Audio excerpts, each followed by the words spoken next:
I really hate when the worst person you know makes an actual good point. I mean, that's all that first segment was. Keir Starmer saying, but what about me? I know the victims went through absolute hell with Jeffrey Epstein, but what about me? I was lied to by Peter Mandelson to my face. Not even via a Skype call, but to my face in person. I can't take it. Turn off the cameras. I need time by myself in a darkened room so I can wipe my tears.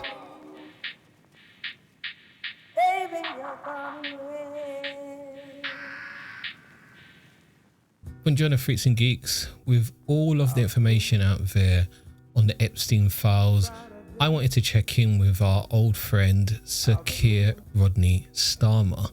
And you know what? The guy's squirming, and we are seeing the first domino fall in what will eventually be him being ousted from politics forever. And I don't know if you knew this, but seeing Sir Keir squirm is my biggest kink. I mean, there's certain points where this guy is just speaking and speaking, and you can tell he doesn't know what he's talking about, and he's a complete fish out of water. I swear there's moments where I could propel myself across the room because I'm just so excited. This is a sick Negro. So we're going to check out this video from Channel 4, and we're going to see a glimpse of Keir feeding himself to a bunch of client journalists who, for the first time, thought it would be a good idea to do their jobs, not because they have any sort of integrity, but because they can see blood in the water and they need to sacrifice one of their own to keep the establishment in place. So before I click play, don't forget to like, subscribe, and tell me down below what has been your favourite moment of Keir squirming. I want to begin by addressing some of the issues around the Mandelson case. Not just a case, but a scandal. And with increasing fury on his own backbenches, the Prime Minister had little choice today but to change tact on a long-planned speech on the revival. Just look at all those British flags. For a moment, I thought this was a reform gathering, but no, it's apparently the left-wing party leader and Prime Minister, Keir Starmer. On a long-planned speech on the revival of town centres to the revival of his own political career. He started with a message to the victims of convicted paedophile Jeffrey Epstein. To them, I want to say this. I am sorry. Have you ever clapped eyes on a person with so little personality, so little charisma? The guy is a massive spineless blob. It's just so frustrating that he is the current Prime Minister. And don't think for one moment that he actually feels sorry for the victims of a Mossad agent. Remember, this is the same guy that said this about the victims of a rogue terrorist state in the Middle East. A siege is appropriate? Cutting off power, cutting off water? Well, I think that Israel does have that right. It is an ongoing situation. Obviously, everything should be done within international law, but I don't want to step away from the sort of core principles that Israel has a right to defend herself and Hamas bears responsibility for these terrorist acts. Filthy piece of toe rag. Sorry for what was done to you. Sorry that so many people with power failed you. Sorry for having believed Mandelson's lies and appointed him. Do you see how quickly he went from apologising to the victims of Jeffrey Epstein to making himself a victim in turn? He's acting like he was in a marriage with Peter Mandelson and Mandelson lied about having an affair. No, you weren't the victim in this by any shape or form. In fact, you knew he had a relationship with Jeffrey Epstein, and even at the slight hint of Peter Mandelson having a relationship with Jeffrey Epstein, you should have not touched him with a 10-foot barge pole, but instead you were so aroused by the fact that Peter Mandelson woke up every day and thought of ways to undermine Jeremy Corbyn, you couldn't wait to rub shoulders with him and make him the ambassador to United States of America. You absolute pig. And sorry that even now, you're forced to watch this story unfold in public once again. His defence, trusting a man who had already been forced to quit because of his own actions twice before. Before he was appointed ambassador, Mandelson was asked directly about the nature of his relationship with Epstein. Knowing him and that photo floating around the internet should have been enough. What do you mean? Why would you go to someone who, as you've said, had to resign twice before and say, oh, so can you like give me the inner workings of your relationship with a convicted paedophile, and expected Mandelson to tell you the truth? At this point, I think Keir is only upset because he was lied to when he's so used to lying to other people. He was asked whether he had stayed at Epstein after his conviction. The information now available makes clear that the answers he gave were lies. Well done, Sherlock. Filthy piece of toe rag. He portrayed Epstein as someone he barely knew. For his opponents, there is blood in the water. Kemi Badenoch barely waited for the Prime Minister to step off stage before taking to her own podium. Instead of standing up and taking full responsibility for this disastrous appointment, the Prime Minister is trying to make himself out to be the victim. I really hate when the worst person you know makes an actual good point. I mean, that's all that first segment was. Keir Starmer saying, but what about me? I know the victims went through absolute hell with Jeffrey Epstein, but what about me? I was lied to by Peter Mandelson to my face. Not even via a Skype call, but to my face in person. I can't take it. Turn off the cameras. I need time by myself in a darkened room so I can wipe my tears. Nobody is buying it. This morning, cabinet ministers are out there defending the decision to appoint Peter Mandelson, still claiming that it was a rational appointment. They should be ashamed.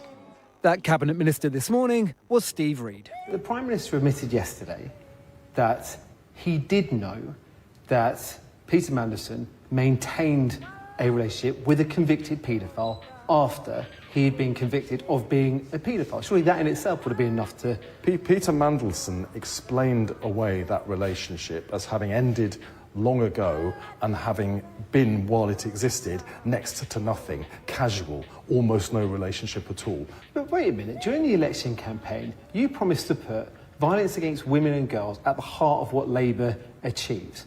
Surely then, seeing that some fella who's decided to maintain a relationship with a convicted paedophile, regardless of how long he maintained it for afterwards, that person is not in line with your government's values. They'd just be ineligible for the job. First of all, this guy looks like he's about to explode out of his collar and tie. Like, this guy is buttoned up too tight. Like, who put him in front of the camera? He is basically taking all metaphorical bullets for Keir Starmer right now. He's become the metaphorical bullet sponge. Is he Minister for Housing? What is happening right now? Oh my gosh. I never thought I would see Labour descend so low. It's... yeah, this is quite sad actually. Peter Mandelson made out he knew nothing about those offences. He made out his relationship had been almost non-existent with Jeffrey Epstein. Had been in We jail now know by this point. we now know that is not the truth. We're fucked.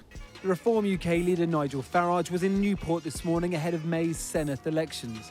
His Welsh campaign aided by a national scandal. This is far bigger than the Profumo scandal of 60 years ago.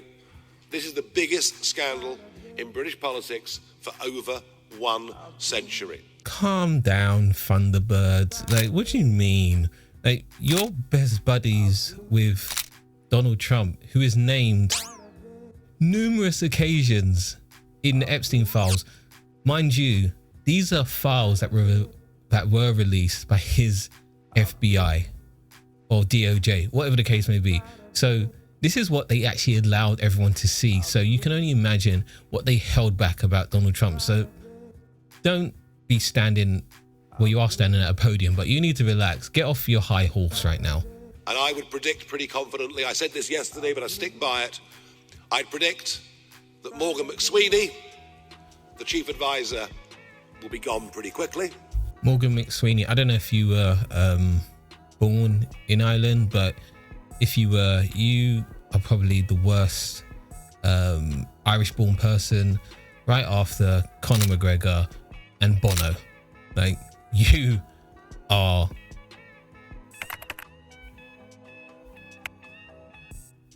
Anyway, back to the video.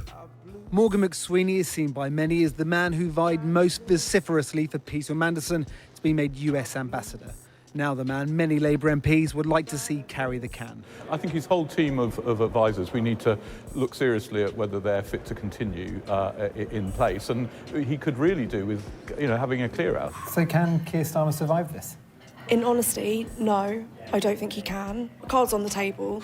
I said back in November that I thought the Prime Minister should go because I thought that there have been so many mistakes that have been made and the leadership just wasn't listening. But this has certainly solidified that view. No, he shouldn't have just have gone back in November. He shouldn't have been Prime Minister. He shouldn't have been Labour leader. He should have been more... He would have fit more better in the Tory party. Let's be honest. There's not even a liberal bone in this man's body, let alone a socialist bone. It's like an absolute disgrace that he is the leader of the Labour Party right now. Sir Keir conceded today he understood the anger and frustration of Labour MPs. Many of them are back in their constituencies tonight, wrestling with whether what was needed today was an apology from a Prime Minister or action from his backbenchers. I need action. I was in that room with the Prime Minister earlier on. The tension was palpable. You got the sense from the Prime Minister, from his team, that all of them understood the gravity of the situation, the peril that Sir Keir and his leadership is in. So he tackled it head on, which went down relatively well with some of his backbenchers. What did he tackle head on? He didn't even sack whatever his name is, Peter Mandelson. Peter Mandelson resigned. So what exactly did Sir Keir actually do except just tap dance on a stage? Look at me, look at my nice footwork. And then what? He gets to continue to be Prime Minister. When number one, he hasn't even taken responsibility for appointing Peter Mandelson. And number two, he wasn't even the one to get rid of Peter Mandelson. Peter Mandelson resigned. Golly. But, and this is a big but, many of his MPs say, look, when it comes to the big issues, Keir Starmer gets it wrong. This is morphed now. This isn't about Peter Mandelson. This is a question of the Prime Minister's judgment. When it comes to farmers' inheritance tax, when it comes to two-child benefit, when it comes to welfare reform, the Prime Minister gets it wrong. And where he ends up isn't a place of his choosing. It's a place where he's forced to be. Go back to genocide in Palestine. But you don't get more wrong than that. So what's stopping the Prime Minister's removal then? This is more of a who than a how question, really. There are mechanisms in place. But what's been noticeable today is that despite all of the WhatsApps that we're all getting from angry MPs, very few people have ended up here on camera. We saw a couple in our piece today, but not many people actually wanted to come forward. Cowards. That's why they don't want to come forward. Like, how much do you have to love being an MP that you wouldn't come forward and say that a Prime Minister that has backed a nonce associator shouldn't be away and gone from number 10? I mean, what are we even talking about here? The guy appointed a nonce sympathiser, which even at its worst makes you a nonce enabler, but he gets to keep his job.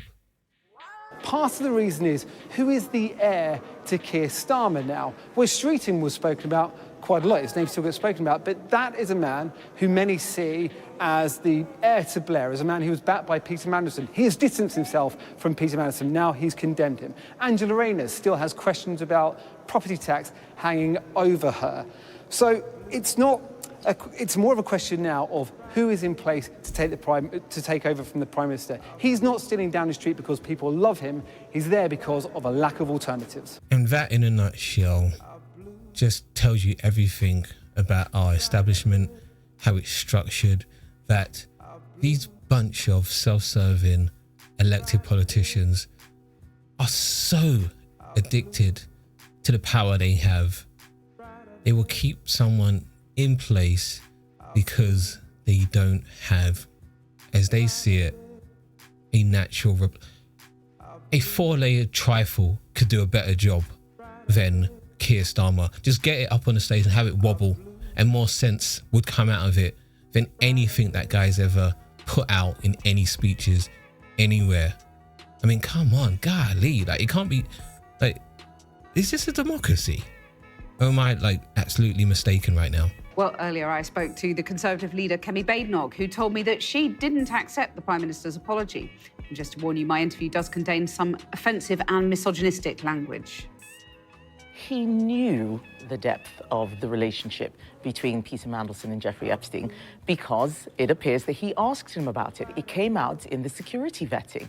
When I asked him at Prime Minister's questions whether this information was in the security vetting, he said yes. The Prime Minister is so self-righteous, he just can't bring himself to say, I made a mistake, I should not have appointed him. Yeah, he can never admit when he's wrong. It's always everyone else's fault. True sign of a narcissist. But again, let's not jump on the Kemi bandwagon too quickly. This is a person that is the leader of the Tory party. I mean, the reason the Tory party are so angry is because at least when they do their noncery, they do it all in-house. They don't have to ship it off to America or a Mossad asset. I mean, the absolute gall of someone from the Tory party saying that Keir Starmer should go because he's associated with Peter Mandelson, while not also saying the monarchy should completely collapse because they are still harboring someone who, in many people's eyes, was actually a nonce as well. Andrew, whatever the hell his name is, who's just been moved to another palace. If you want Keir to go, you need to say that everyone that has any kind of close association with Jeffrey Epstein, and that would include the monarchy. But no, the Tories, because they are also establishment mouthpieces, they don't worry about the royal family. This is all political point scoring for them. They don't really care about the victims either. They just want to catch out someone who is admittedly an idiot and then win their political point scoring themselves. So take everything with a pinch of salt from Kemi, and yeah, I just believe she's completely disingenuous. Instead, he's making it about the lies. Everyone knew that Peter Mandelson told lies. He'd been sacked from government twice. Have you got any sympathy with him being lied to by one of his senior lieutenants? I mean, it's a bit like you being lied to by Robert Jenrick, isn't it? Why? Why are you asking me that question? No, because Robert Jenrick had not been sacked from cabinet twice for lying. Yes, he had been sacked from cabinet as it happened. But I would not have put someone who had had serious ethical issues raised, and I certainly would not have put someone who the security vetting had flagged that he was a close associate of a convicted paedophile. You personally didn't make a fuss about it at the time, though, did you? Well, others in the party did. I don't speak on every single thing on every single appointment. Ian Duncan Smith did, Dame Caroline Downage did, so many others. The press raised concerns, but the Prime Minister is the one who makes the decision. I'm not in government. I can't be commenting on every single appointment they made. But maybe you should, because like you said, other Tory big heads did. So sounds like to me you didn't really have a problem with it, because as you've just said, it was in the security vetting. Everyone knew that Peter Mandelson associated with Jeffrey after he was released from prison for pleading guilty for trafficking a minor. He pled guilty. He wasn't found guilty. He pled guilty. So, Kemi, what is this? What is this tap dance we're doing there, Kemi? Come on. I did raise it when we started seeing more reports coming out in September. I did raise it. I asked the Prime Minister then. He didn't come clean then. And the truth is, the only reason why we know this is because I forced him yesterday to admit that. Did you, though? Do you think you've got a scalp over this? I think that someone should take responsibility. And what we're not seeing is anybody taking responsibility. They're all saying, oh, we were all lied to, we're victims too. No, I'm sorry. Keir Starmer is not a victim, and he should stop hiding behind Peter Mandelson. You're going to get the documents soon relating to his appointment. We've seen reports that Mandelson tried to secure a Russian visa for Epstein. The Polish Prime Minister is investigating if Russia was deploying Epstein as a spy. Do you think there may be national security concerns at the heart? That makes no sense. Why would Poland try and figure out if Epstein's a spy for Russia, but then at the same time Mandelson was trying to secure him a Russian visa? Yeah. I think there may be national security concerns about what Peter Mandelson did when previously in government, and who knows what else up until his appointment as ambassador. The police are going to investigate Peter Mandelson, but the Prime Minister's judgment has been shown now to be deeply flawed. Should the police have any qualms about investigating under caution the former Prince Andrew Mountbatten Windsor? He denies any wrongdoing, but should the police go where the evidence takes them? Of course they should. I mean, the police should always do that. Including a member of the royal family? Well, I think that he should be treated the same as everyone else when this sort of case happens. Why is she stuttering when it's about the royal family? Because she knows the heart of the Tory support are massive royalists and support the monarchy. So we've seen in the space of 5 minutes in this video that Kemi can do a 180 almost when it comes to bringing people to justice. So that should tell you everything you need to know about how disingenuous she really is. I'm sure you were as shocked as everyone else looking at the language used in the Epstein files about women, and I quote, the bitch, hag. What does it say about the treatment of women that powerful businessmen, politicians, even a member of the royal family can use that kind of language, that misogynistic abuse, really? I think that those terms are disgusting. I think what it showed is people who think that they can do whatever they like and get away with it, that the rules don't apply to them. And what we need to see is justice for those victims, but also show that you can't behave like this and get away with it, especially when you have senior positions of responsibility or power over others, especially power invested in you by the state. Is it a moment of reckoning for men in politics and business? No. Why would it be? The media's trying to act as if this is an outlier or aberration. This is the system. The whole point of the rich and powerful creating a system is that they get to live and function outside of it. That is it. Like all this, like, oh yeah, we're going to bring them to justice. Remember, Kemi is fighting. She's a conservative. She is fighting for the way things used to be, which meant that men used to go to work, women used to stay at home. Women had no rights, no contraception, no bank accounts, couldn't request divorce. That's the world that Kemi is trying to advocate for. So for her to sit here now and say, well, those people need to be brought to justice for abuse, it's just not washing with me. I think we've had multiple moments of reckoning. What are you even talking about? This shouldn't be about men or women. This should be about abuse of power. It doesn't matter the sex or gender of the person who is carrying out an abuse of power. But it's women at the heart of this being abused. Yes, certainly. In this case, it is women at the heart of it being abused. And as I said at Prime Minister's questions, we want to see justice for those victims. But what do you mean, but? And it's interesting. The only person who's actually gone to prison around the Epstein case is a woman. It's Ghislaine Maxwell. I think that's interesting. A lot more people, I think, should be in the dock. And do you think Mandelson should potentially go to jail over this? Well, the police are carrying out their investigation. Let's see what comes out of that. But I think there's certainly enough evidence for a prosecution of misconduct in public office. Kemi Badenoch, thank you very much. Thank you, Kathy. Yeah, the reason that she didn't say go wholeheartedly for Peter Mandelson, because if she was to say that, then they would have to absolutely go for the head of Andrew Andrew Nonce. They would definitely have to go for him. So she was very careful of her words. Oh yeah, just prosecute him for what's it, disorder in public office or something. Slap on the wrist. He will never see the inside of a jail cell. Who cares? It might even only amount to a fine or just a banning from public office. Doesn't matter. Yeah, we need people in prison, rotting away for the rest of their lives.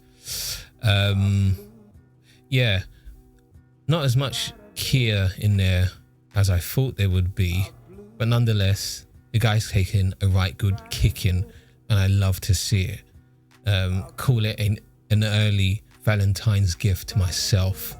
I will always go to sleep happy knowing that Keir is in pain. In fact, take all of the pain faced by Jeffrey Epstein's victims, put it together, triple it, and give it to Keir Starmer, and even then it won't be enough to satisfy me. So that's the video. Tell me your thoughts down below. Do you think this will be the end of Keir Starmer?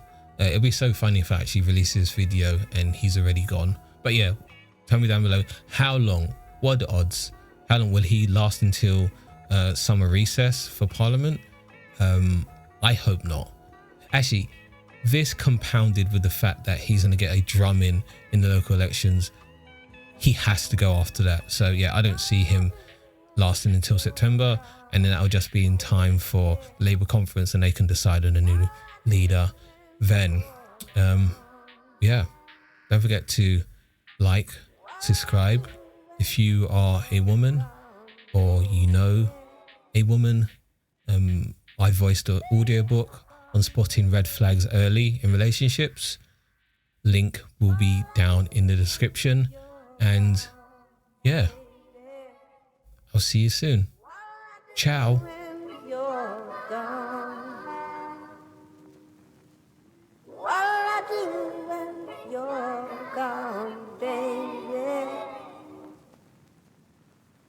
Baby, you're gone away.